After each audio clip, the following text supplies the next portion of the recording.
Mr. Sims, I'm sorry, I looked up and you're not Mr. Lamoureux anymore, so Mr. Sims, would you, 7-minute round, please. And by the grace of God, go I. Yes. I thank you for coming in, and I'll get right to my question because we don't have a lot of time. A couple of things just to add on that. First of all, Mr. Brock, I'm reading your report here, and I find I'm from a rural area, very rural. I have 193 towns in my riding. And when I first heard about the vouching system eliminated, it caused great alarm where I live because a lot of people do not have this necessary ID. Most of the major ID, such as like for instance the example yesterday about health cards, it doesn't have an address in my province, so therefore that becomes very problematic. The voter identification card, however, provided that, and utility bills, especially people's in seniors' homes. Can you illustrate how difficult this will be, because you do make that recommendation to not throw out vouching, and I agree, I think it should be fixed, not thrown out, but if indeed it is a major problems that the Minister professes. But can you elaborate on some of the essential difficulties being as large an area that you have to cover as elections NWT? And Mr. Archer, feel free to comment on that as well. Well, thank you for the question. Perhaps just two notions in response to that. One is I provided an appendix to the brief, detailed percentages for every community in the Northwest Territories on the frequency of identification held by residents. I mentioned that in 27 of 3 of them, it's fewer than 50%.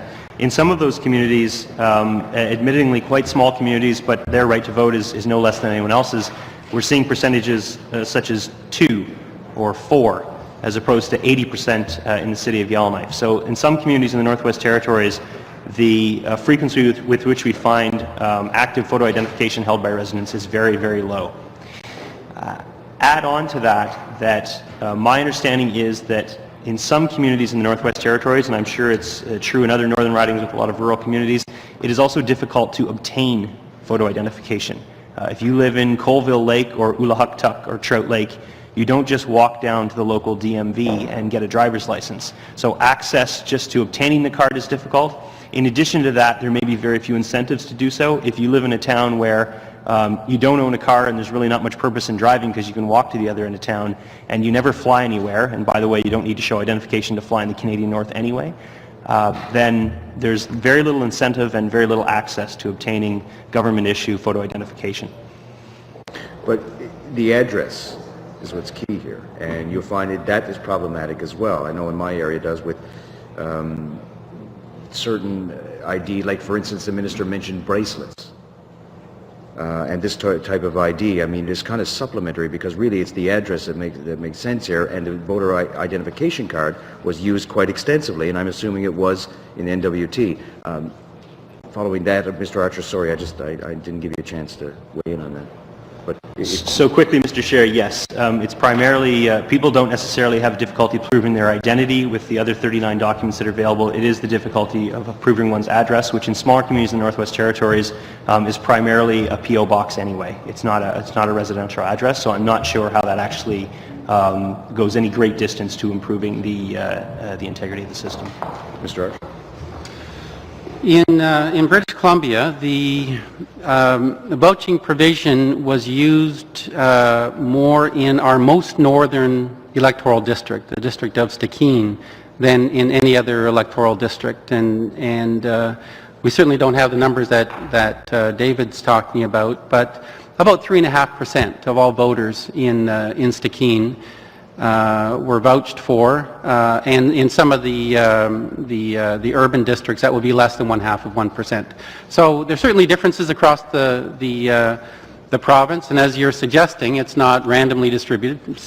People in the more remote areas are evidently more challenged to provide their proof of identity with a single document. Switching gears for a moment, you said earlier, Mr. Brock, about being an agent of Parliament, reporting, you report to the legislature, which to you is the most important piece of what you call your independence of doing what it is you do and being separate from the executive.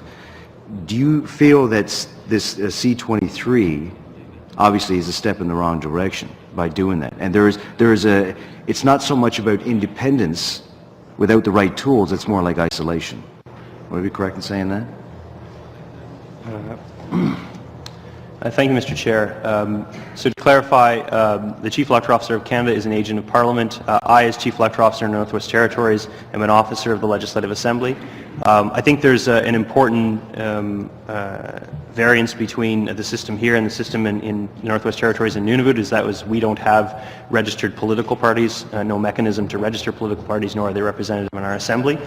But nonetheless, the fundamental relationship is the same, and that is that I, like other Chief Electoral Officers in Canada, including the Chief Electoral Officer in Ontario, report through the Speaker and primarily the Board of Management or Board of Internal Economy to the Legislative Assembly as a whole. And again, I think that speaks to an important principle in why the office was set up the way it was nearly 100 years ago, to remove the administration of elections from the power of the government. To the bill before us, I don't see a lot of provisions in the bill that change that relationship, but two in particular concern me. One is Treasury Board approval, and the other one is the role of the Governor and Council in requesting the CEO to undertake international cooperation or assistance. And of course, the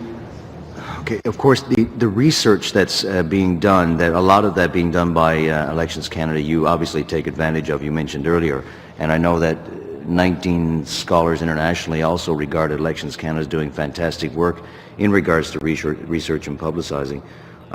That's really going to hurt you, isn't it? Without them being able to do that. And you talk about Treasury Board as well to seek approval. You rely quite heavily on them, and that's going to be a problem. Well, Mr. Chair, to go back to my response to Mr. Scott when he spoke to the similar, I think it depends on the implementation of that specific provision. My concern is that in creating a mechanism for Treasury Board approval, that by logic also sets up a mechanism for Treasury Board disapproval. So I don't want to get to the point when saying that Treasury Board would be disapproving. It's just that it sets up a mechanism where Treasury Board could be disapproving. Thank you. Thank you. No, you're over 7. Thank you. We'll go to Mr. Lukiski on a 4-minute round. Start with him. Thank you very much, and thank you both gentlemen for being here. I just want to pick up a little bit on what my colleague Mr. Reid had been talking about vis-a-vis advertising. I, like Mr. Reid, totally agree that I think the advertising dollars being spent by Elections Canada should solely be concentrating on where to vote, how to vote, and what ID you need, for a couple of reasons. I just strongly believe that the current advertising campaign on why one should vote hasn't been effective. Statistics prove that. I also think that if you just give the basic information of where and what ID and how to vote, that in itself is promoting voter turnout. Lastly, I would point out that I think with all of the other tools we have at our availabilities, at our fingertips, through schools, through parental guidance, through political parties, trying to educate people and get them out to vote. I think if a person doesn't vote because they don't feel the need to vote, all the advertising in the world from Elections Canada is not going to convince them to vote. But most of the people don't vote because they don't know where or what they should bring in terms of ID.